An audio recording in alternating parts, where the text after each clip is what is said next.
Il faut du courage pour transformer une dépendance agricole en habitation. Jackie et Bernard ont craqué pour les vieilles pierres et le charme de cette ancienne ferme qu'ils nous font découvrir dans un instant. Le reportage de la semaine vous emmène à Jepsheim où Nathalie donne une seconde vie à des revêtements de sol en plastique. On vous avait prévenu, Secret Déco adore l'upcycling. La maison d'habitation en pierre avait beaucoup de charme, mais c'est pourtant vers la dépendance que se tournent Jackie et Bernard quand ils décident d'acheter ce corps de ferme.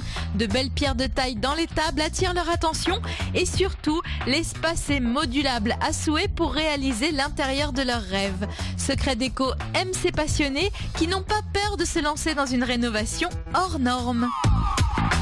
C'est grand, j'ai ces hauteurs sous plafond. Mais oui, évidemment, c'est ça qui plaît aussi. Oui, on est dans le perchi et tu vois le plafond, on a remis les planches comme ça se faisait à l'ancienne. Le perchi, ça s'appelle? Le perchi, ah ouais. Oui, c'est là qu'ils venaient avec les charrettes de foin, ils déchargeaient sur le côté, puis ils remettaient encore du foin par-dessus. D'accord. Voilà. Et voilà les fameuses pierres. Alors c'est ce que je te disais tout à l'heure, quand on a vu ces pierres pour les vaches, je trouve qu'elles sont pas si mal logées que ça à l'époque. Et puis on s'est dit, on n'est peut-être pas plus con que des vaches, on pourrait habiter ici. C'est du grès? Ah, c'est du vrai grès. Et qui n'était pas dans cet état, vous l'avez... Ah ben, il a fallu sabler, oui. Il y a eu de beaux nuages de poussière pour nettoyer ça, mais voilà, c'est le résultat. Ouais, très très beau. Mais c'est ce qu'on voit tout de suite quand on rentre.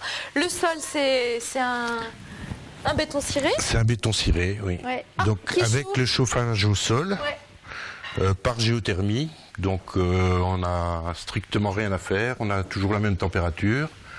Et avec toutes les ouvertures qu'il y a, en haut, il n'y a aucun autre mode de chauffage. La circulation d'air fait qu'on a 20 degrés partout.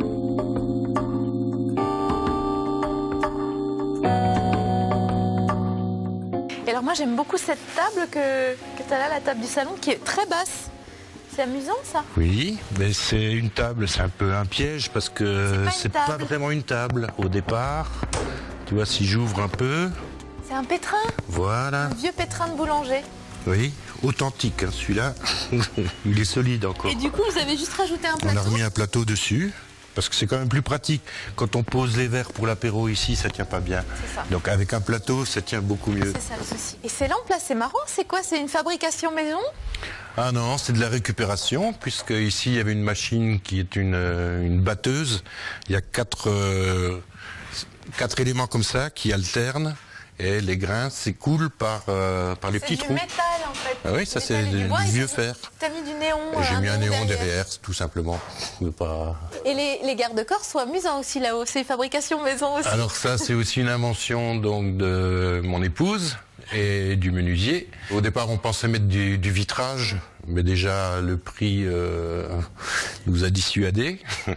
Et en plus pour le chauffage, donc ça donne une circulation d'air, comme je te disais. Je trouve que c'est vraiment une excellente idée, ces garde-corps. Ah ben, tu vois, le magicien, regarde, il est là. C'est lui le menuisier. Bonjour monsieur le menuisier. Bonjour. Bon, on se fait la bise.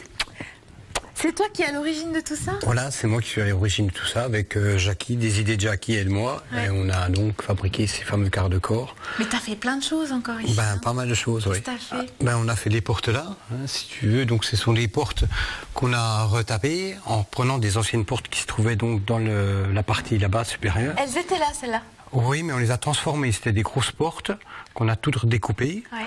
Hein, on a enlevé les anciennes planches. On a refait des montants, greffé les montants et on a rhabillé donc les planches comme à l'origine. Voilà. Mais c'est des portes en chêne avec l'ossature chêne et donc les panotages en sapin, en ancien sapin. C'est marrant ce que t'as mis là, c'est quoi ça? Là donc ce sont des fermetures de fenêtres, d'anciennes fenêtres, hein, style espagnolette ronde, voilà, avec des anciennes fixations pour la fermeture là, mais qui datent du temps.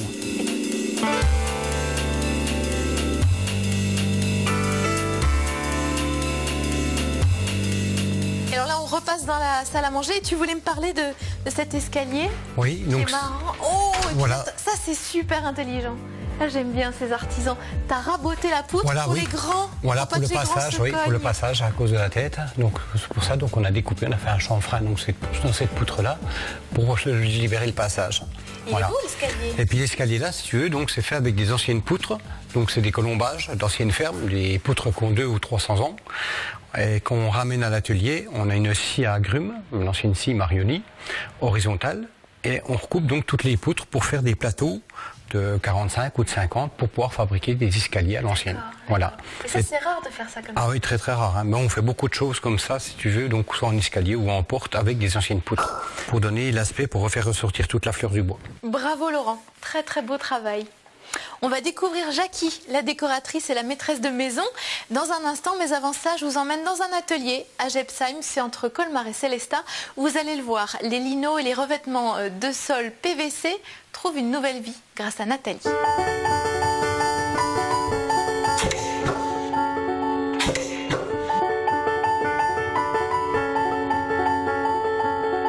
Bonjour Nathalie. Bonjour Caroline.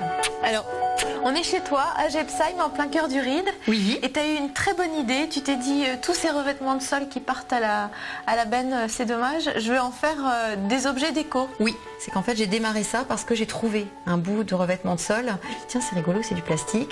Et je l'ai emmené avec. Et c'est comme ça que tout a commencé. Et comme tu es une bricoleuse, voilà, mais j'ai fait forcément quelque chose avec. Tu t'es dit, qu'est-ce que je vais pouvoir faire avec? Voilà. Et donc là, on a quelques exemples de ce que tu fais. Alors ça peut aller du cabas, du grand cabas. Oui, celui-là, il est pour l'intérieur, donc pour, on va dire, panier à linge, jouets, plaid. Beaucoup l'utilisent pour tout ce qui est recyclage aussi, bouteilles en plastique et journaux. Jusqu'au plus petit. Jusqu'au tout petit, pour le goûter. Voilà, des petites filles. Malheureusement, pour l'instant, j'ai pas de produits garçons. Mais voilà, oui. Et en fait, comme c'est très rigide, ça sert vraiment de contenant dans la maison. Oui, on peut mettre à peu près tout ce qu'on veut. Presque. Parce que c'est vraiment très très solide et très rigide.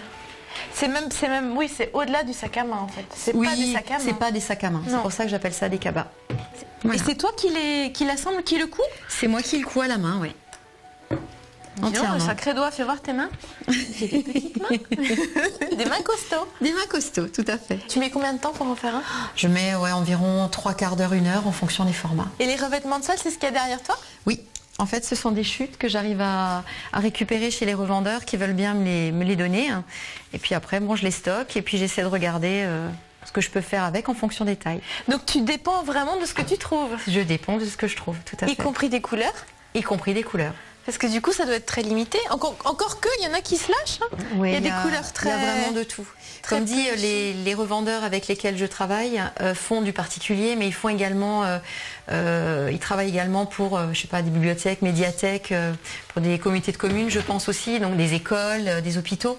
Donc à ce moment-là, les coloris peuvent être bien sympas. Oh oui, là, il y a un rouge. Oui. Voilà, par exemple. Excellent. Et ça, c'est la belle découverte, ça. Quand tu tombes là-dessus, tu es contente. Je suis très contente.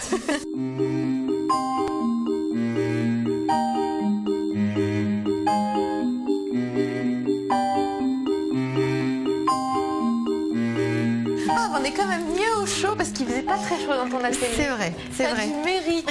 Alors ce qui est amusant, et je sais pas si vous l'avez remarqué à la caméra, mais il y a certains des cabas qui font vraiment effet cuir. On n'a pas l'impression que c'est... oui, que c'est du plastique. C'est du plastique. Bon alors Nathalie, on est à ses débuts. Baladome, c'est le tout début. Oui. Alors pour l'instant, on te contacte sur Facebook, on te passe un coup de fil. Oui. Si on a envie, on vient ici.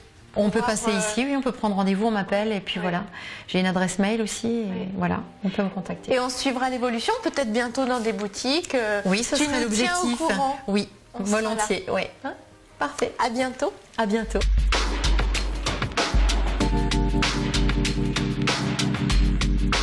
Coucou Jackie. Alors Jackie, c'est Madame Déco. Hein, je te fais la bise. Bonjour. Tout le monde a droit. Au bisou. C'est toi qui as fait la déco ici. Mais oui. Mais enfin, j'ai été inspirée et aidée. Ah, tu vas nous dire ça. Mais tu as quand même un goût pour beaucoup de choses anciennes, à commencer par cet ancien bar. Oui, que nous avons déniché dans un bar qui arrêtait, qui cessait de toute fonction. Ouais. D'où vient ce petit accent? Et du sud. Ah, c'est bien ça. Ça, c'est une chance de récupérer un bar comme ça, mais il est très long par contre. Ah, écoute, il fait une seule pièce, 4 mètres de long. Et tu as été obligé de le mettre dans ce sens-là? Et oui, tout changer la disposition de la cuisine. Ouais, ouais. Ton style à toi, c'est quoi? Qu'est-ce que tu aimes en général en déco? Je sais pas, je déniche et puis je vois le fonctionnel. Ça c'est quoi? C'est un meuble de poste? Voilà, de la poste. Extra. Tout bête, pas en gris. Ah oui. Tu aimes le gris? Le sol aussi. Le sol, c'est toi qui l'as choisi. Oui. Moi, ce que j'adore, Jackie, quand on est ici dans ta cuisine, on a une vue là-haut, mais alors jusque sous les toits, quoi. Il y a des perspectives extraordinaires.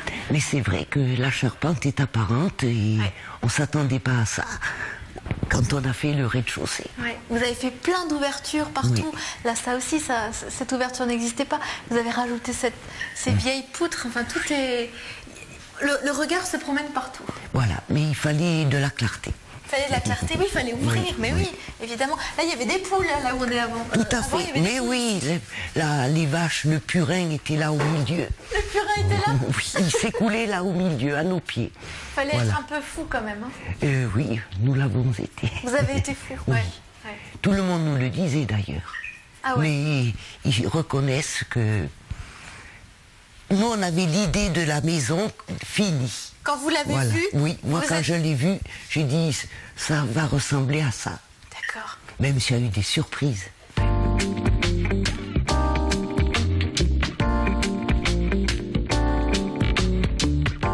Un petit palier intermédiaire avec le bureau et le piano. Oh, et là, on arrive, vous avez un bel espace là, Jackie. C'est magnifique. Tu as utilisé des vieux draps en lin comme rideau. Oui. Et c'est toujours très efficace avec juste des petites tringles. Des anneaux. Oui. Des anneaux très très fins et des tringles. C'est toujours très très beau.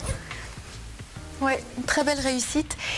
Et alors là-haut, cette poutre-là, elle est quand même très très longue. Hein. Voilà, vu l'isolation, elle était cachée. Ah oui, vous avez isolé le toit, oui, voilà. Logique. Donc la poutre d'origine était cachée. Et Laurent nous en a fait une fausse. Comment ça?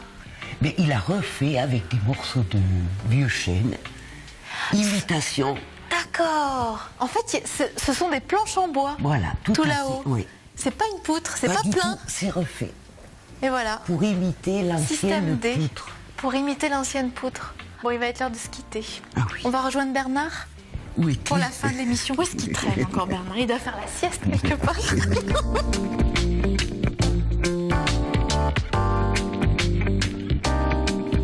Mais il est là, Bernard, il n'est pas en train de dormir. Oh, quelles sont mauvaises langues, ces femmes, alors. Bon, bah, vous êtes deux grands fous amoureux des vieilles pierres. Qu'est-ce que vous donneriez comme conseil à des gens qui veulent comme ça retaper une vieille grange? Conserver le plus possible l'esthétique de la maison. Les pierres, le bois. Le conserver. Ouais. Oui. Merci à vous de nous avoir ouvert vos portes. Vraiment, j'étais ravie de faire votre connaissance. Vous savez qu'il y a le site internet alsace20.tv pour revoir cette émission. Il y a aussi un blog secretdeco.blogspot.fr pour noter les bonnes adresses. Et bien sûr, on se retrouve la semaine prochaine. Un petit avant-goût en images? C'est parti. La semaine prochaine, c'est la charmante Nadine, décoratrice d'intérieur, qui nous fait découvrir son dernier chantier près de Mulhouse. Côté bonnes adresses, j'ai craqué pour le petit bazar à Colmar et le talent de Marie-Pierre et son équipe pour détourner les objets abandonnés. Alors, à mardi prochain.